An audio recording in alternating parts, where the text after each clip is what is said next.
Destaques do momento: não estamos em crise, e sim em transformação, afirma Dias Toffoli na sua posse como novo presidente do Supremo Tribunal Federal e do Conselho Nacional de Justiça. E 4 ministros do STF já votaram contra recurso de Lula por liberdade. Com a incerteza eleitoral, o dólar chega a 4,20 e bate o recorde desde a criação do Plano Real. Em Marília, operação da polícia, tanto polícia militar como polícia civil, prendendo 16 pessoas. Foi uma mega operação da Secretaria da Segurança Pública e também da própria Justiça. Vítima de cárcere privado, aquela moça de 18 anos de idade, na Vila Hípica, ela era uma verdadeira escrava sexual, segundo o seu depoimento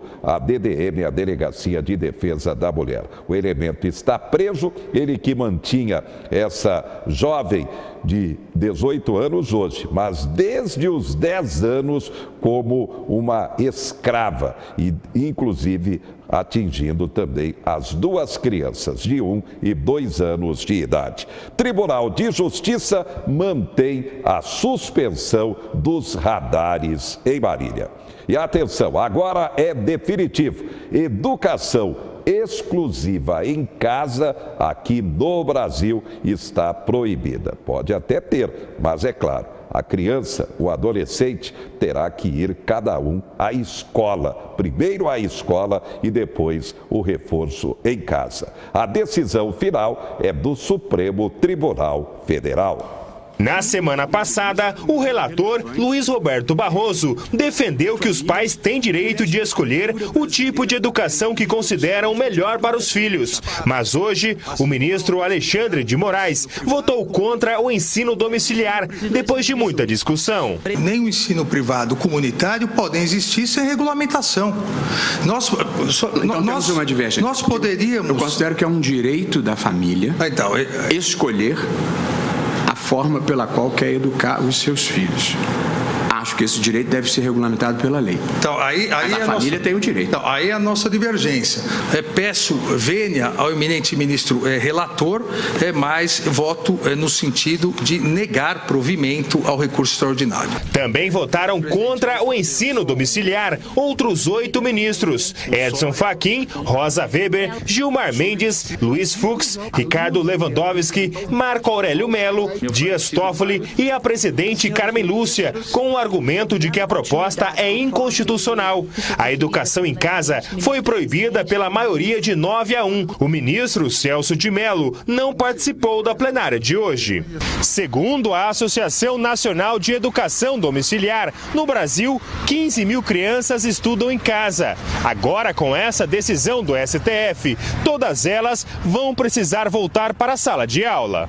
Esta família mineira optou pelo ensino domiciliar. As 2 crianças estudam de manhã e à tarde participam de outras atividades fora de casa. É uma decisão em conjunto, minha e do meu marido, é melhor para nós e para os nossos filhos, né? Esta outra família prefere o esquema tradicional de educação.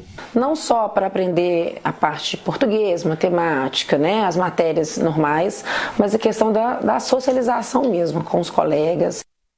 O assunto é bastante polêmico. Agora, prevalece, portanto, a decisão final do Supremo Tribunal Federal, ou seja, educação terá que também acontecer de forma prioritária, primeiro na escola, e pode ter o reforço em casa. Só em casa, não. Educadora, vice-presidente do CPP, o Centro do Professorado Paulista, comentou a decisão. Seu filho, se a filha, seus pais acham que têm competência, que podem ministrar uma aula para os seus filhos. Em casa, ele esquece da parte mais importante, que é a vida na sociedade. Então, ele vai ficar uma criança isolada, com certeza, não é? Já nós temos o problema das crianças autistas, que elas são isoladas por natureza, não é? Então, essa criança ela não terá sociabilidade nenhuma. Ela terá quem? Os irmãos, a mãe, o pai e quem conviver com ele na casa. Agora, na escola, não. Na escola, ele tem a convivência com várias crianças, vários níveis socioeconômicos. Então, ele aprende a conviver na sociedade para um futuro. Porque o tempo passa, daqui a pouco ele já é um adolescente, já é um adulto, já é uma pessoa já com uma certa idade, mas a pessoa isolada. Por quê? Porque ele adquiriu isso um pouco em casa. Evidentemente, o assunto ainda vai continuar sendo debatido no meio educacional, mas a decisão final do Supremo, a decisão terá que ser colocada em prática. Educação domiciliar, ou seja, só na casa, totalmente proibida no Brasil. O Código de Defesa do Consumidor está completando nesta semana 28 anos e a gente continua debatendo aqui. E você, consumidor, está fazendo valer o seu direito? Primeiro, é preciso saber regras básicas sobre o seu direito para depois fazer a exigência. É o que comenta esse jurista especialista no direito do consumidor. Com o advento do Código do Consumidor, ele trouxe uma equiparação de armas, por assim dizer, entre o consumidor e o fornecedor. O consumidor foi tido como vulnerável, reconhecida a sua hipossuficiência, tanto técnica como fática, para pleitear seus direitos. E com isso, também teve o direito à informação, hoje que temos nos rótulos, contém glúten, não contém glúten, até mesmo as montadoras de carro, agora recentemente, tiveram que implementar a segurança, o consumidor aí com airbags, ABS, e uma principal arma do consumidor é o reconhecimento dessa vulnerabilidade com a inversão do ônus da prova, desde que o juiz verifique a verossimilhança das alegações ou presente a hipossuficiência do consumidor. Quais os meios que o consumidor tem para pleitear os seus direitos? O consumidor tem dois principais meios. O primeiro deles é o PROCON, que tenta aí tutelar, fiscalizar aí a relação consumidor-fornecedor, que ele atua com mediações, conciliações, notificações ao fornecedor para responder o que realmente aconteceu, Em casos mais severos, a aplicação de multa, ao fornecedor como penalidade reincidente. O PROCON não conseguindo cumprir esse papel de proteção e defesa do consumidor, o judiciário tem suas portas abertas ao consumidor, principalmente quanto aos juizados especiais, que, embora não recomendável, não há necessidade de advogado até 20 salários mínimos, Em quais situações é correto aplicar o CDC? O CDC é aplicável a toda relação de consumo em que tenha o consumidor como destinatário final do produto ou do serviço, ou em situações que ele é vítima do consumo. Por exemplo, você está num shopping center, embora você não seja o consumidor, a escada rolante quebrou, um teto caiu e você foi vítima, comprou um produto, um celular, por exemplo, veio estourar na sua mão, e embora você não tenha diretamente comprado, tenha ganho, você é vítima, você é equiparado ao consumidor. Em todas essas relações, você utiliza o Código de Defesa do Consumidor. O que são bancos de dados de relações de consumo? Bancos de dados são entidades que têm como objetivo a obtenção, a guarda e o fornecimento a potenciais credores de consumidores que estão pleiteando crédito. É um instrumento de proteção do mercado para garantir que os fornecedores tenham como dar mais ou menos créditos aos consumidores que não tenham aí restrições, Existem dois tipos de banco de dados.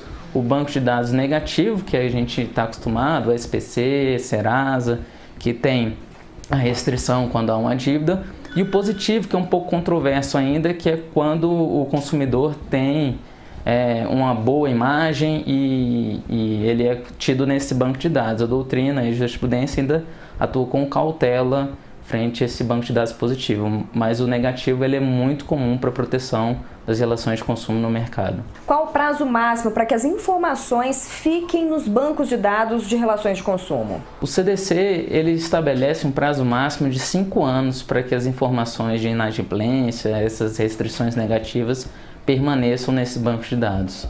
quais as consequências dessa inserção indevida nos bancos de dados? A mácula na imagem do consumidor, né?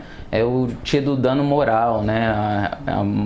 A reputação do consumidor, né, ilibada, ser maculada, e também há uma imputação criminal pela manutenção, né, a não correção. O artigo 73 do Código de Defesa do Consumidor, ele veda a permanência indevida de informações, né? Tem penas de detenção de 1 a 6 meses ou multa. O que é cobrança abusiva? Cobrança abusiva é aquela cobrança que passa dos limites, né, do bom senso, da dignidade do consumidor, é aquela cobrança de uma forma errada, né, que o fornecedor tem vários meios para cobrar o consumidor devedor. Um deles é a ação de cobrança judicial, outro protesto. A cobrança abusiva, também chamada como vexatória, é aquela que expõe o consumidor a esse ridículo, né? Um exemplo clássico é a ligação no trabalho, deixar recado com parente, né? Existem esses meios para cobrança, né? Inclusive, essa cobrança abusiva vexatória, ela é tipificada como um crime. Qual é a diferença entre propaganda abusiva e propaganda enganosa? Tanto a propaganda abusiva quanto a propaganda enganosa, elas são proibidas pelo CDC. A propaganda enganosa é aquela que tem como publicidade enganosa quanto à sua informação, parcialmente ou totalmente falsa, até mesmo omissiva, tendente à qualidade do produto, quantidade, preço ou origem. Um exemplo clássico até que a gente pode colocar como omissão é quando uma embalagem muda a quantidade sem informar o consumidor, né? Antes era 500 ml, se ela não disser nova embalagem agora com, né, aquela informação, ela é tida como uma propaganda enganosa. Já a propaganda abusiva é aquela que incita a violência, induz o consumidor a erro quanto à segurança ou à saúde, né, botando o consumidor em risco, e se aproveita da inocência ou falta de experiência de crianças, e é contra a política ambiental também. Jurista, especialista no direito do consumidor, Kleber Gomes, primeiro é preciso que haja pelo menos uma base do consumidor para fazer valer a exigência quanto ao cumprimento dos seus direitos. A dica está dada. E atenção, termina desta sexta-feira prazo para a vacinação de crianças entre 1 e 5 anos de idade contra a paralisia infantil e o sarampo. Em Marília, a cobertura vacinal está próxima a 95%, que é a meta exigida pelo Ministério da Saúde. Agora demorou, hein? A campanha teve que ser prorrogada várias vezes para se atingir essa meta. O que está faltando é responsabilidade dos pais, porque são doenças gravíssimas. E falando em saúde, um alerta para a saúde da mulher. Confira. Num autoexame de rotina, Ruth detectou um caroço na mama. Foi em 2015. Ela tinha 32 anos e nenhum caso de câncer na família. Muitas pessoas falam, você é jovem, não deve ser nada, deve ser uma coisa benigna, não se preocupa. Mas eu não fiquei calma até que não saiu o resultado da biópsia e infelizmente foi maligno. Ela passou por cirurgia, químio e radioterapia num tratamento que se estendeu por 1 ano. Hoje, participa de um programa de remo para mulheres que tiveram câncer de mama. Mas ao longo de todo o processo, descobriu que o seu caso não era hereditário. Ela faz parte de uma estatística divulgada por um estudo do Instituto do Câncer do Estado de São Paulo. 80% dos casos de câncer de mama em mulheres jovens entre 20 e 35 anos podem ser causados por alterações genéticas nas células da mama, sem ligações hereditárias. O que a gente viu, então, é que em câncer de jovens, 40% desses tumores têm mutação no gene de reparo de DNA. Isso pode implicar mais tarde em como fazer o tratamento e também a gente sabendo as causas, não agora, mas mais para frente, em como poder evitar. O câncer de mama é o mais comum entre as mulheres e a estimativa do INCA é que 59 mil casos sejam detectados este ano. Embora seja mais recorrente entre quem já chegou à menopausa, os médicos alertam para que mulheres de todas as idades façam um autoexame com frequência. Se olhar, saber como são as mamas, se observar e Caso note alguma coisa diferente, o quê? Então, algum nódulo ou saída de secreção pelos mamilos ou uma pele espessada diferente. Então, quando ocorrer qualquer uma dessas coisas, é procurar o médico. Tá aí. A dica está dada. Destaques finais. Dias Toffoli assume a presidência do Supremo Tribunal Federal e do Conselho Nacional de Justiça e comenta: não somos mais nem menos que os outros. Dólar bate recorde dentro do Plano Real. A moeda norte-americana cotada a 4,20, ainda com o destaque de Jair Bolsonaro, após cirurgia de emergência na madrugada desta quinta-feira no Albert Einstein. Em São Paulo, Bolsonaro está se recuperando bem. A cirurgia foi para desobstrução intestinal. Ele voltou para a UTI, mas a recuperação está dentro do previsto. Obrigado pela sua atenção e até a próxima.